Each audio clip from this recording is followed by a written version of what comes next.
Assalamualaikum warahmatullahi wabarakatuh.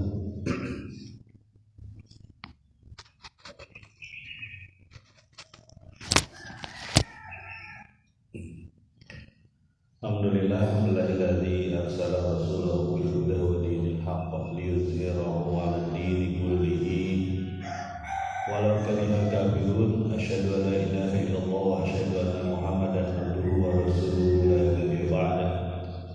Allahumma shalli wa sallim wa barik ala sayyidina Muhammadin wa ala alihi wa sahbihi ajma'in. Ayyuhan nas ittaqullaha haqqa tuqatih wa la tamutunna illa wa antum muslimun. Sallallahu alaihi wasallam.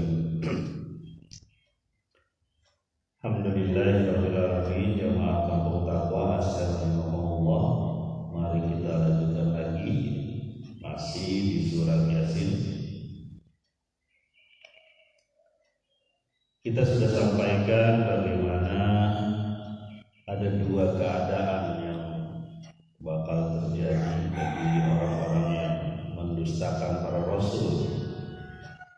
Yang pertama adalah dihilangkan penglihatannya nanti, kemudian mereka berusaha berlomba-lomba untuk berlari dalam keadaan buta, terbentur ke sana sini, penuh kekalutan. Atau yang kedua, ditetapkan atau tidak dibiarkan bergerak ke sana ke sini, tidak bisa maju dan tidak bisa mundur. Satu bentuk kehinaan yang Allah berikan, seperti boneka yang dimain-mainkan. Kita lihat lagi masih di surat Yasin, maju ke surat Yasin ayat ke-68. Surat Yasin. Bismillahirrahmanirrahim. Wa man nu'ammirhu nunakkishu fil khalq afala ya'qilun. Dan jika seseorang dipanjangkan umurnya, nu'ammir, dikembalikan lagi ke kejadian pertama kali, penciptaan yang pertama kali. Mengapa mereka tidak berpikir? Nah, ini berbeda ya. Kalau sebelumnya gambaran tentang azab yang diminta dipercepat oleh orang-orang yang mengingkari keimanan.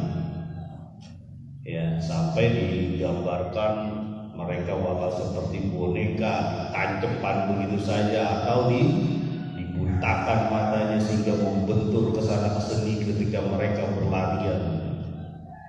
Nah, kalau ini adalah ketika mereka dibiarkan panjang umurnya,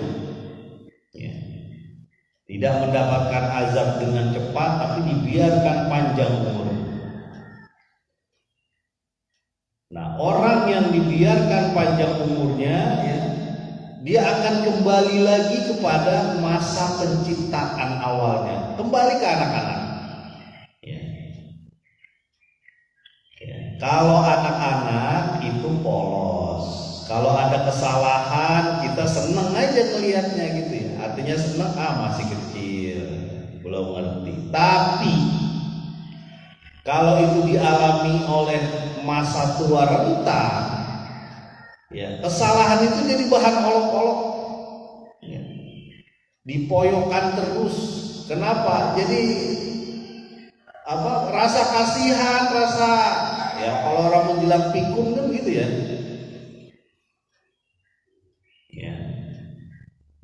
Yang tadinya dia ingat, pengetahuan yang dia ingat, lama-kelamaan dia lupakan. Pengetahuan yang dia pahami, lama-kelamaan dia lupakan. Bahkan kalau kita lihat orang-orang yang menjelang pikun gitu atau pikun, itu bahkan mau ke belakang buang air besar aja bingung mereka. Kalau perlu dituntun. Begitulah hakikat tua renta. dia kembali lagi ke masa seperti anak-anak. Ya. Cuma bedanya kalau anak-anak tuh kepolosannya, kemudian kesalahannya itu jadi bahan senang kita ngelihatnya ya. Artinya senang tuh ya dia masih anak-anak lah. Tapi kalau itu terjadi di masa tua bangka, tua renta, jadinya bahan olok-olok, bahkan bisa dihina. Itu udah bau tanah lah, gitu. Kayak gitu. Jadi ketika manusia dibiarkan panjang umurnya, dia akan kembali lagi. Nah, beda dengan yang kasus sebelumnya, kasus orang-orang yang meminta dipercepat azab datang. Keadaannya seperti kita sudah sebutkan. Tapi kalau ini dipanjangkan usianya, nah seperti ini. Ya. Kembali kepada masa anak-anak. Bahkan cemooh, ya. Dihina, bahasa lainnya itu dikasihaninya, itu orang udah bau tanah. Bentar lagi masuk kubur. Wa man nu'ammirhu nunakishu fil khalqi afala yaqilun. Mengapa mereka tuh gak berpikir gitu? Dia akan balik lagi. Ya. Jadi Allah yang akan membuat tulang belulang dia akan kembali, ibaratnya begitu, ketika sudah dikuburkan. Itu bisa dipelajari dari apa? Dari orang yang kembali ke masa anak-anak di tua renta. Ya. Jadi orang tua akan kembali lagi. Mestinya ya, orang-orang yang ingkar ini ingat bahwa kita akan dikembalikan lagi. Ya. Bahasa lainnya, kita akan hidup lagi, kita akan diminta pertanggungjawabannya lagi. Itulah contohnya tua bangka, tua renta. Kembali lagi kan ke anak-anak. Bahkan kalau perlu disuapin, sama persis, ya, sama anak-anak, sama bayi kembali. Ya.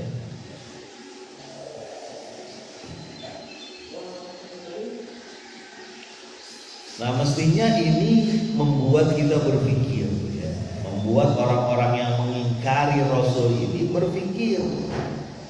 Ya. Juga membuat kita berpikir, yang bukan berarti kita jadi orang-orang yang mengingkari Rasul, ya bukan, supaya ini kita ingat, karena Al-Quran kan berlaku sepanjang zaman. Ya. Ayat selanjutnya ayat ke-69 surat Yasin. Wa ma 'allamnahu syi'ra wa ma yanbaghi lahu in huwa illa dzikrun wa qur'anun mubin. Dan tidaklah kami ajarkan kepada Muhammad syair, bukan, wa ma yanbaghi lahu, dan dia tidak layak untuk itu. In huwa illa dzikru, sesungguhnya itu adalah peringatan, wa Qur'an mubin, dan Quran yang memberi penjelasan. Kalau sebelumnya di ayat-ayat pertama itu disebutkan bahwa ini adalah wahyu dari Allah. Ya. Ayat ini menceritakan, kalau di ayat ini ya, di ayat yang ke-69 ini menceritakan dia juga bukan syair, beda syair dengan Quran, beda. Ya. Pertanyaannya, kok disebut syair ya Pak ya? Iya, karena dituduhkan begitu oleh orang-orang Quraisy pada saat itu. Ya. Supaya apa? Supaya rancu di masyarakat antara Al-Quran dengan syair, supaya ada keraguan. Ya. Pak, bedanya apa Pak kalau syair dengan Al-Quran? Ya, syair itu gubahan emosi, ya, dan dia bisa berubah-ubah. Namanya syair. Kalau dia lagi cemburu, keluar syair tentang cemburu. Kalau dia lagi cinta, keluar syair tentang cinta. Kalau dia lagi kagum, keluar syair tentang kagum. Kalau dia lagi benci, keluar syair tentang benci. Jadi kalau syair itu berubah-ubah. Syair itu dari bumi. Ya. Tapi kalau Quran dari langit. Syair itu berubah-ubah, kalau Quran tidak berubah-ubah. Karena ini ketetapan dari Allah. Ya. Kalau syair kan gitu, lihat aja tuh syair-syair apa, syair-syair cinta, syair-syair apa gitu ya. Emosi gitu, kalau syair. Nah, bukannya Abu Jahal dan teman-temannya itu nggak tahu perbedaan antara Al-Quran dengan syair, bukan, tapi ini perang pendapat. Ya. Jadi jangan salah, mereka juga mempergunakan banyak media untuk meragukan Al-Quran, sama persis dengan yang sekarang. Sebagian orang-orang mempergunakan media untuk meragukan Al-Quran, masalah azan lah dipertanyakan dan sebagainya ya. Diubah ya, termasuk sekarang apa halal ya. Sudah urusan tentang halal. Ya. Jadi beda antara syair dengan Al-Quran. Nah, kenapa Al-Quran dituduhkan syair? Supaya membuat orang ragu. Ya, Abu Jahal dan teman-temannya itu membuat suatu program supaya apa? Supaya masyarakat jauh dari Al-Quran. Ya. Makanya digembar-gemborkan terus, dia mah syair, penyair dia. Ya, Muhammad tuh penyair. Padahal dia juga tahu ya Muhammad itu ummi ya, nggak bisa baca. Pengetahuan yang ada di Muhammad SAW in huwa illa wahyu yuha, dia mah cuma ada wahyu saja dari Allah. Jadi nggak ada itu. Makanya disebutkan di sini wama yang bangailah, tidak layak Muhammad itu mengeluarkan syair, karena syair itu tadi ciri-cirinya itu berubah-ubah. Ya, orang yang dia cintai hari ini besok bisa dia benci. Ya. Sementara Al-Quran gak berubah. Dan Al-Quran itu universal, berlaku ke seluruh orang, seluruh manusia, bahkan seluruh makhluk. Ya, nggak sembarangan kita bergaul dengan makhluk, merusak makhluk, nggak boleh. Ya. Beda dengan syair. Syair itu bahkan ada memuji-muji sesuatu, misalnya memuji-muji tradisi yang nggak benar ya. Keluarlah syair-syair tentang tradisi tersebut. Ini beda syair dengan Al-Quran. Jadi perang pendapat ini berlangsung terus. Ini hingga hari kiamat loh. Perang pendapat tentang Al-Quran itu dari Allah atau bukan, apakah dia syair atau bukan, itu berlaku terus. Kenapa? Untuk menghilangkan pengaruh Al-Quran terhadap manusia. Itu selalu gitu. Nanti akan ditemui itu teman-temannya. Kenapa kita harus ada hukuman mati? Contohnya ya, di Indonesia masih diakui hukuman mati itu. Ya, masih diakui itu. Di antaranya hukuman tentang narkoba, kalau ya, masih diakui. Hukuman mati itu. Itu banyak yang menanyakan tuh hukuman mati dalam Islam. Islam juga ada hukuman matinya. Ada. Ya, di antaranya rajam ya. Hukuman mati.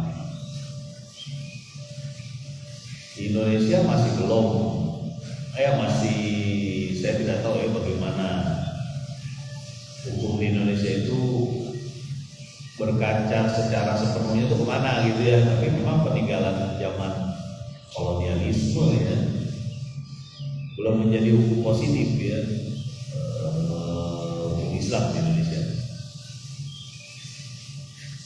Jadi kembali lagi, Allah tidak mengajarkan syair kepada Nabi Muhammad SAW. Dia Al-Quran dari langit tetap ya. Beda dengan syair yang berubah-ubah secara emosi. Kan emosi mengolah emosi saya gitu.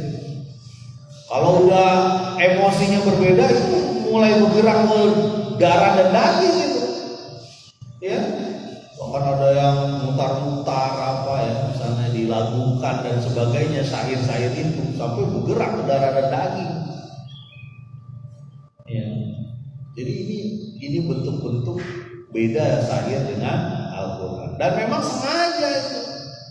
Supaya apa? Supaya orang ragu terhadap Al-Quran. Sementara orang muslim, orang mukmin, la raiba fihi, tidak ada keraguan. Ayat selanjutnya ayat ke-70 surat Yasin. Mungkin teman-teman kebayang sering membaca soal surat Yasin ini. Mudah-mudahan ketika membaca teringat ya. Oh, maksudnya seperti itu ya. Ayat ke-70 surat Yasin. Liyunzira man kana hayyan wa yahiqqal qawlu 'alal kafirin. Sebagai pemberi peringatan bagi orang yang hidup hatinya maksudnya. Wa yahiqqal qawlu 'alal kafirin, dan sudah tetaplah ketetapan azab bagi orang yang kafir. Al-Quran datang memberi peringatan. Itu buat yang hatinya hidup. Sebaliknya kafir. Seolah-olah dikatakan bahwa kehidupan itu, ya, hati yang hidup itu berlawan dengan orang kafir. Artinya mati. Ya.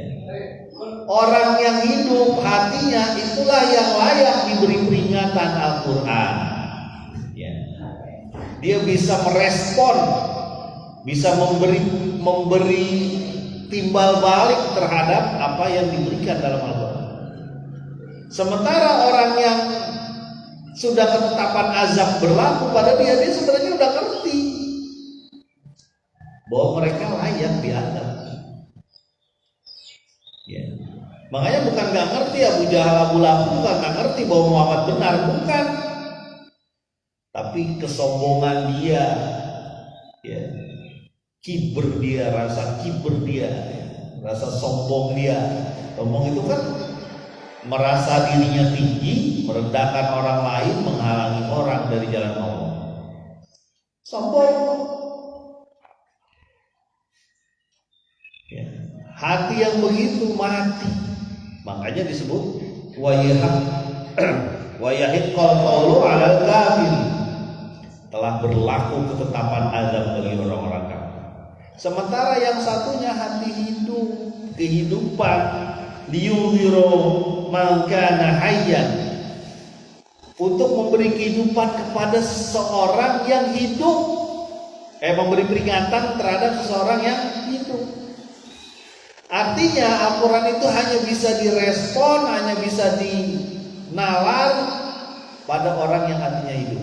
Semoga kita yang mendengarnya atau melihat siaran ini hatinya hidup. Ya, ketika Al-Quran dibacakan, dia masuk ke dalam hatinya, dikuatkan dengan amalnya. Ya, bukan ditolak, dihalang-halangi, dibikin rancu. Ya kan begitu ya? Kan begitu, biasanya ada tuh orang-orang yang membuat rancu hukum-hukum Allah. Ya, disamarkanlah, tadi disamarkan dengan syair. Wah, itu mah tukang syair ya, biasa begitu. Ya. Abu Jahal, Abu Lahab itu mengerti itu perbedaannya Al-Quran dengan syair. Walaupun dia bahasanya agak aneh Al-Qurannya, dari sisi bahasa Quraisy pada saat itu bukan aneh, heran, membuat orang Quraisy heran maksudnya ya. Tapi dia tahu bahwa yang benar itu Al-Quran gitu. Apalagi Al-Quran itu menyuruh perbuatan baik memang. Ya. Innallaha ya'muru bil adli wal ihsan wa ita'i dzil qurba wa yanha 'anil fahsya'i wal munkar wal baghi. Ya, kita sering dengar ya ini dalam khutbah Jumat, khotib itu sering ngomong Sesungguhnya Allah menyuruh kau berbuat adil, berbuat baik, ihsan, adil, ihsan.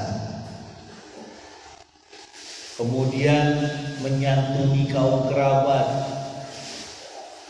menolak fahsya dan kemungkaran. Ya.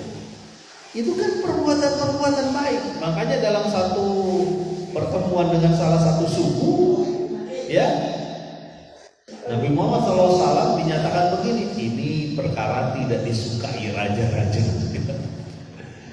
Ya, karena kan membuat hati hidup. Ya, semua dianggap sama di mata Allah. Jadi Al-Quran itu sebenarnya mempengaruhi banyak orang.